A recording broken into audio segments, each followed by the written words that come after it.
Okay, dapat tahu dia ni sebenarnya ada kanser, which is kanser darah. Oh, Punca daripada mana? Daripada luka yang dia biarkan lama berkurun tu. Abang saya ni, dia kuat main sukan.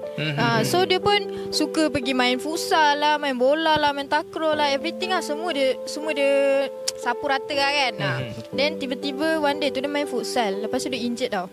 Okay, dia injured tu jatuh luka satu. Lepas tu tisu kaki koyak pun satu. Allah. Pergi check, pergi klinik. Tapi masa dia jatuh tu, dia macam abaikan tau benda tu. Dia macam ala lelaki biasa. Dia orang rasa macam benda tu ala kecil lah. Tidur besok pagi bangun elok. Macam lelaki kan. Lagi boleh jalan-jalan. Betul. Dan dia pun macam biarlah, dia macam tak nak besar-besarkan kan.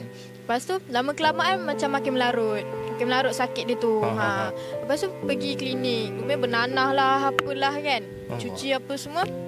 Okay, dah settle. Tapi dia rasa macam makin lama makin macam something je badan dia rasa kan. Dia rasa macam asal lah, macam sakit badan lah, dia asyik muntah. Lepas tu dia gosok gigi, berdarah. Dia jadi macam tu tau. Lepas tu pergi cek klinik. Okay, dapat tahu dia ni sebenarnya ada kanser, which is kanser darah. Punca daripada mana? Daripada luka yang dia biarkan lama berkurun tu.